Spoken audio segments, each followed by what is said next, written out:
Tenses का chart सामने आपकी स्क्रीन पर है। टेंसेस का मतलब आपको पता ही है, आप पहले भी कई बार बता चुके हैं। टेंस माने टाइम कह सकते हैं, काल, समय, वक्त, है ना, कुछ भी कहिए, जमाना भी कह सकते हैं उर्दू में। टेंस यानी कि टाइम जो है तीन तरह का होता है, प्रेजेंट, पास्ट, फ्यूचर। प्रेजेंट माने जो अभी चल रहा है, जैसे हम आपको पढ़ा रहे हैं ये प्रेजेंट है। पास्ट माने जो हो चुका है, जैसे आप सुबह नाश्ता करके आए थे। फ्यूचर माने जो होगा, अगर आप अभी ध्यान से नहीं पढ़ेंगे तो अभी आप लोगों को पनिशमेंट मिल सकता है। ठीक है, समझ में आ रही बात? तो तीन तरह के टेंस हो गए, प्रेजेंट, पास्ट, फ्यूचर। क्लियर होगी बात? तीन तरह के टेंस हो गए, प्रेजेंट, पास्ट, फ्यूचर। प्रेजेंट को क्या कहते हैं? वर्तमान काल। पास्ट को क्या कहते हैं? भूतकाल, जो बीत चुका है। फ्यूचर को क्या कहते हैं? भविष्य काल, जो आने वाला है। प्रेजेंट की एक पहचान ये है कि इसमें हमेशा है लगा होगा। क्या लगा होगा? है। पास्ट की पहचान ये है कि इसमें था लगा होगा, और फ्यूचर की पहचान ये है इसमें गा लगा होगा। जैसे सर पढ़ा रहे हैं, सर पढ़ाते हैं, सर पढ़ा चुके हैं, है ना, सर 1 घंटे से पढ़ा रहे हैं, तो ये प्रेजेंट ही रहा, सब में है लगा। ठीक है। पास्ट की पहचान ये है इसमें था लगा होगा, और था के साथ आ, ई, ऊ भी लगा हो सकता है, या भी लगा हो सकता है। जैसे चिड़िया उड़ी थी, ये भी पास्ट है। चिड़िया उड़ी, ये भी पास्ट है। चिड़िया उड़ रही है, ये भी पास्ट है। चिड़िया उड़ रही थी, ये भी पास्ट है। चिड़िया उड़ चुकी थी, ये भी पास्ट है।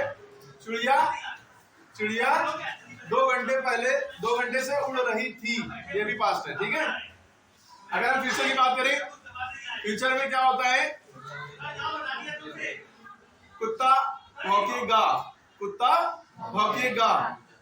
अरे कुत्ता चिड़िया ही, चलिए कोई सो इजी है, गा लगा होगा आखिरी में। कुत्ता भौंकेगा, कुत्ता भौंक रहा होगा, कुत्ता भौंक चुका होगा। ठीक है। और कुत्ता 2 घंटे से भौंक रहा होगा, ऐसे भी हो सकता है। क्लियर हो गई बात? तो ये जो है अलग अलग टेंस होते हैं। अब हर एक टेंस के जो है टाइप होते हैं। प्रेजेंट सिंपल होता है, कॉन्टिन्यूअस होता है, परफेक्ट होता है, परफेक्ट कॉन्टिन्यूअस। कितने टाइप होते हैं? Simple, continuous, perfect, perfect continuous. एक बात, सिंपल को हम इनडेफिनिट भी कहते हैं, जैसे present indefinite, present continuous, present perfect, present perfect continuous. Clear है? ठीक है। इसी तरह पास्ट इंडेफिनिट या simple past, past continuous, past perfect, past perfect continuous. Clear है? क्लियर होगी बात यहां तक के? इसी तरह फ्यूचर इंडेफिनिट या simple future, future continuous, future perfect, future perfect continuous. Clear होगी बात? अब सबकी अलग अलग पहचान होती है। भाई सिंपल प्रेजेंट टेंस जो है आपका, सिंपल प्रेजेंट टेंस का ये रूल लिखा है। इस रूल में कमी ये है कि सब्जेक्ट के साथ वर्ब की फर्स्ट फॉर्म तो आएगी, लेकिन अगर सब्जेक्ट सिंगुलर है तो उसमें एस या ईएस भी जुड़ेगा। क्या जुड़ेगा? एस या ईएस। ठीक है। जैसे लिखा राम क्रिकेट खेलता है ना। सिंपल प्रेजेंट टेंस की पहचान तो देखिए यही होती है कि इसमें हमेशा क्या लगा होगा? है तो लगा होगा, लेकिन उससे पहले ता लगा होगा। ता है, ती है, ते है, ये भी बता चुके हैं। ये सिंपल प्रेजेंट टेंस की पहचान है। आपने देखा जिसमें ता है, ती है, ते है लगा है, तो वो सिंपल प्रेजेंट टेंस है। आप है से समझ गए प्रेजेंट, और उससे पहले अगर ता लगा था तो आप समझ गए ये सिंपल प्रेजेंट टेंस है या प्रेजेंट इंडेफिनिट टेंस है। क्लियर हो गई बात? अब जैसे आप समझ गए कि ये प्रेजेंट इंडेफिनिट टेंस है या सिंपल प्रेजेंट टेंस है, आपको तुरंत रूल याद आ जाना चाहिए। ये रूल क्या है कि सब्जेक्ट प्लस वर्ब की first form plus object. Subject उसे कहते हैं जो काम को करता है, तुरंत उसके बाद वर्ब आ जाता है। वर्ब माने जो काम हो रहा है। ऑब्जेक्ट या तो ज्यादातर नाउन होता है या जो जिस चीज पे असर पड़ रहा था वो ऑब्जेक्ट होता है। जैसे राम क्रिकेट खेलता है, राम क्रिकेट खेलता है, सपोज ये सेंटेंस है, तो काम को कौन कर रहा है? राम। राम हो जाएगा हमारा सब्जेक्ट। तो सबसे पहले इंग्लिश जो लिखेंगे हम राम की लिखेंगे, फिर उसका क्या करता है? वो क्रिकेट खेलता है, खेलना उसका काम हो गया। खेलने को इंग्लिश में कहते हैं प्ले, ठीक, PLAY प्ले। लेकिन राम सिंगुलर है, एक आदमी है, तो राम को देखते हुए प्ले में एस लगा दिया जाएगा। अच्छा, आपको यहाँ पे भी कंफ्यूजन नहीं होना चाहिए कि नाउन का सिंगुलर प्लूरल होता है, वर्ब का सिंगुलर प्लूरल होता है, ये पता होना चाहिए। नाउन का सिंगुलर प्लूरल का क्या मतलब है? जैसे एक लड़का है, बॉय, बॉय एक नाउन है ना?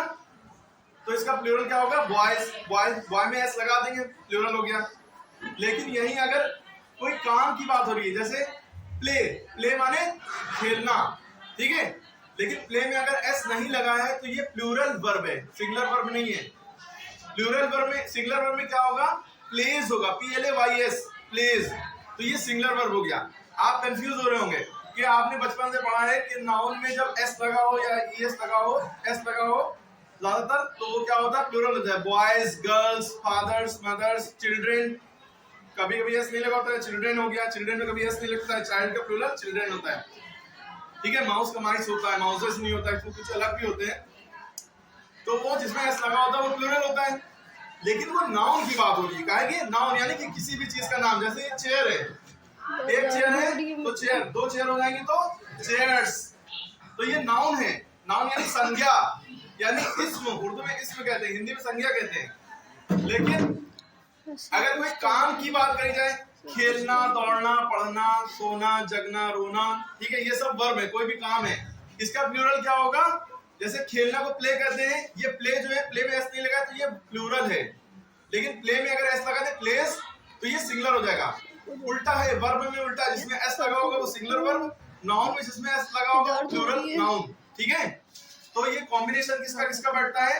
अगर नाउन सिंगुलर है तो सिंगुलर वर्ब लगेगी। नाउन सिंगुलर का मतलब बॉय, बॉय में एस नहीं लगा है तो इसके साथ जो वर्ब लगेगी, बॉय खेलता है, लड़का खेलता है, जैसे, तो बॉय सिंगुलर है, इसके साथ जो वर्ब लगेगी उसमें एस लगा होना चाहिए। बॉय प्लेज, प्लेज यानी कि सिंगुलर वर्ब। सिंगुलर नाउन के साथ सिंगुलर वर्ब लगता है, प्लूरल नाउन के साथ प्लूरल वर्ब लगता है। अगर बॉयज होता है, बच्चे खेलते हैं, तो बॉयज प्लूरल हो गया।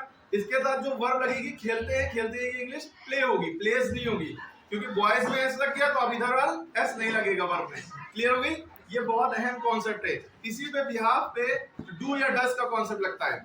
अगर आप सिंपल प्रेजेंट टेंस का देखें, जैसे राम यहाँ पे सिंगुलर था तो राम में एस लगा नहीं है, एक ही नाम है, वो प्लूरल बन भी नहीं सकता, ये प्रॉपर नाउन है। इसके बाद जो प्ले लिखा है, प्लेज हो जाएगा। राम को देख के प्लेज हो गया।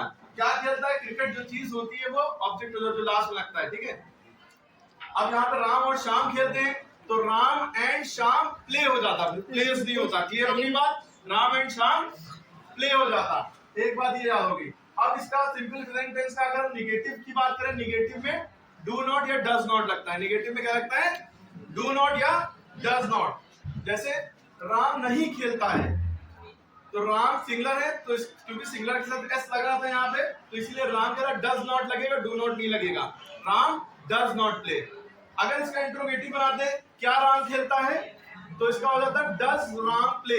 अब क्या राम खेलता में, ये बात समझिए, क्या राम खेलता है, इसके अंदर एक लॉजिक छुपी है। अब आप सोचेंगे सर जो क्या लगा, क्या की इंग्लिश तो व्हाट होती है, क्या की इंग्लिश तो व्हाट होती है, लेकिन यहाँ पे क्या व्हाट की तो नाम ही निशान नहीं आया। तो अब आप समझिए एक बात, क्या राम खेलता है, क्या राम खेलता है, इसमें क्या है, जो लास्ट का लफ्ज देखेंगे आखिरी में ता है आ रहा है, तो जब लास्ट में ता है आ रहा है उसको देख के सिंपल प्रेजेंट टेंस समझ गए। सिंपल प्रेजेंट टेंस में जो हेल्पिंग वर्ब लगता है डू या डज लगता है, तो उस क्या की इंग्लिश जो पहला वर्ड क्या है तो उसकी इंग्लिश डज हो जाएगी। राम को देख, राम सिंगुलर था तो डज लग गया, डज राम प्ले। अगर यही राम क्या खेलता है होता, तब जब क्या लफ्ज बीच में आ जाता है तो वो उस क्या की इंग्लिश व्हाट होती है, वो सबसे पहले लिखते हैं, व्हाट डज राम प्ले, ठीक है। अब डज लग गया तो आगे प्ले में एस नहीं लगेगा, ठीक है।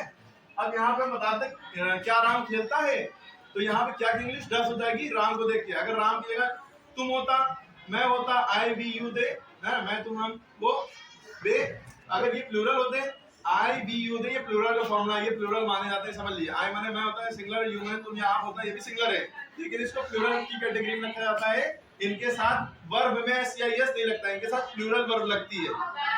क्लियर होगी बात? अब जैसे तुम, क्या तुम खेलते हो तो डू यू प्ले होता, डज यू प्ले नहीं हो सकता। क्या मैं खेलता हूँ डू आई प्ले होता, क्या वे खेलते हैं डू दे प्ले होता, क्या हम खेलते हैं डू वी प्ले होता है, डज नहीं लगता। आई बी यू दे के साथ डू लगता है, डज नहीं लगता है, क्योंकि ये प्लूरल माने जाते हैं। जैसे बॉयज गर्ल्स प्लूरल है, इनके साथ डू लगेगा, डज नहीं लगेगा, इसी तरह इनके साथ भी। तो क्या राम खेलता है, डज राम प्ले, ठीक है। अब ये सिंपल प्रेजेंट टेंस की बात होगी। निगेटिव में क्या होगा? Ram does not play. अगर निगेटिव में ये होता कि मैं नहीं खेलता हूँ, आई डू नॉट प्ले। तुम नहीं खेलते हो, यू डू नॉट प्ले। क्या तुम खेलते हो? Do you play. तुम क्या खेलते हो? क्या जब 20 में आ गया, तुम के बाद क्या आया? 20 में क्या आ गया? तो व्हाट डू यू प्ले। अब क्या की इंग्लिश क्या होगी? सबसे पहले लिखी जाएगी व्हाट, उसके बाद डू यू प्ले। ठीक है, ये होगी बात। ये सिंपल प्रेजेंट टेंस है। उसके पास पास्ट में क्या होता है? वर्ब की सेकंड फॉर्म लगती है। इसका मतलब होता है जैसे चिड़िया उड़ी, ई की आवाज आज में आ रही है, तो उसमें वर्ब की सेकंड फॉर्म होगी। चिड़िया तो आपका सब्जेक्ट हो गया, तो सबसे पहले आपने लिखा बर्ड, उड़ी, है ना? उड़ी वर्ब की सेकंड फॉर्म लगेगा। यहाँ पे उड़ने को कहते हैं फ्लाई। Fly fly